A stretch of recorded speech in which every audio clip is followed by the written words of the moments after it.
What is going on, folk? It's NimbleThor here, and welcome back to the one and only show on YouTube where we cover a new mobile game every single day, and that is, of course, my mobile gaming quest. So welcome to the channel. If you're new, be sure to head down and view some of the older videos because we are playing so many mobile games here on the channel every single day. But today, the game we're checking out is called F1 Mobile Racing, which is an officially licensed Formula 1 racing game that has been made by Codemasters.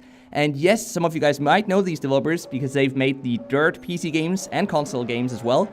Great games, by the way. But this isn't their first attempt at a mobile game, though. In fact, they've made a quite popular one back in 2016.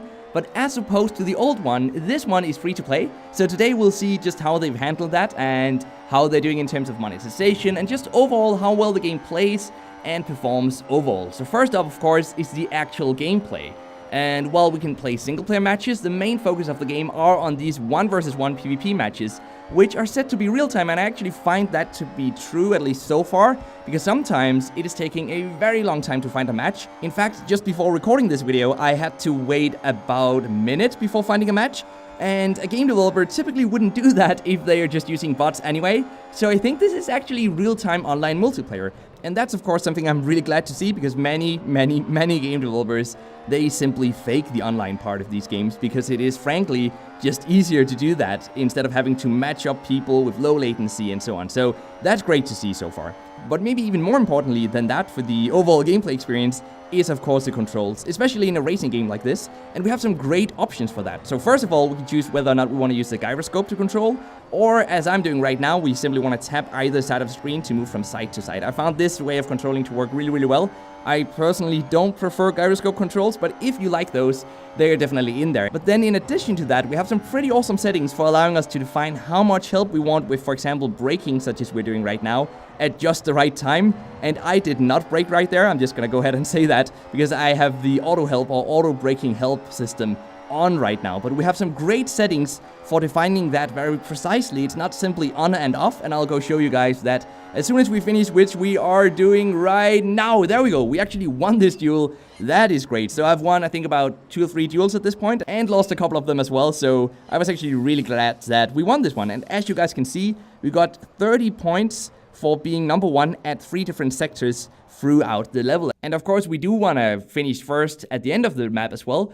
But having the lead at those 3 positions is what will give us these resource points, which we can then use if we go into the research and development part and we want to upgrade some of these additions to our vehicle that we can equip on our vehicle. Right now, we can't upgrade anything, so we can't use these points for anything, but we definitely need them, so be sure to save them, guys, because as soon as you get enough of these cards, we have 1 out of 2 of this one, for example, as soon as you get enough, you need that to upgrade it. But first of all, right now, we're just going to equip these new parts, which will definitely make our vehicle much better. So let's just equip all of the ones we have available to us right now, and have a look at this. We got some more power, we got some more brakes, and we got some more handling. That is definitely gonna give us a great advantage going into the next match. Now, I just want to show you guys that you can also customize your vehicle. We can choose how we want it to look like. Some of these skins can be bought for real-life money, obviously, but we can also just change the colors, which is absolutely free to do. And that's kind of interesting that they've chosen to make that free. They could have just as easily required a payment for customizing the color of our vehicles.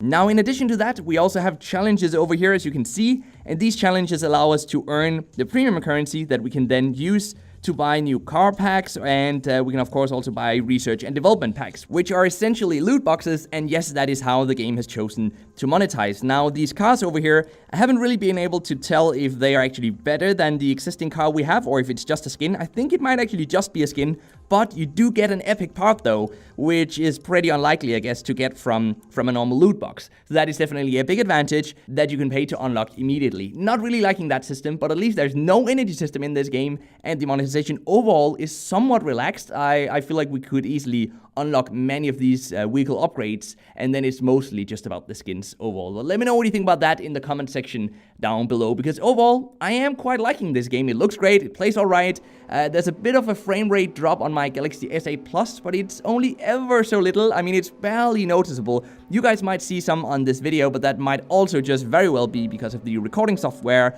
or because of YouTube, honestly, because YouTube, they do decrease the quality of these videos that I record quite a lot, sadly. So now let's see if we can win this next PvP match here. Don't be fooled, by the way. Of course, there are lots of cars in this level here, but only one of them is another player, and that's the one directly in front of us right now. So let's see if we can get to him. I forgot to show you guys, of course, that we can actually change the settings. So I'll probably just include a screenshot of that right now on the screen. So you guys should be able to see that we can change the settings for the brake control and all the other help settings that we have available. That will make it a bit easier. And yes, I am using some of those right now, as I said. But you can disable all of them if you want full control. And in that case, the developers claim that you get a pretty close to actual real Formula 1 experience. Of course, it's still a mobile game, but this is apparently as close as you get to the real thing while sitting safely at home playing on your smartphone, instead of sitting in one of these death machines here running at, 200 kilometers per hour on one of these tracks. I think we're gonna get a penalty there for cutting a corner.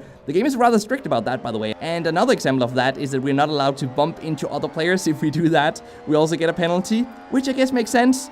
But the demolition derby guy inside of me really wants to just bump into them every once in a while. It looks like we're gonna finish this one though, and then of course we're gonna end off with the mobile gaming fact of the day. But before we get to that, be sure to head to the comment section and let me know what your favorite racing game on mobile is, because I really enjoy playing racing games and I would love to get some more recommendations. So, the mobile gaming news of the day is that Niantic has recently released a trailer for Harry Potter Wizards Unite, which is the Pokemon Go-like game set in the Harry Potter universe.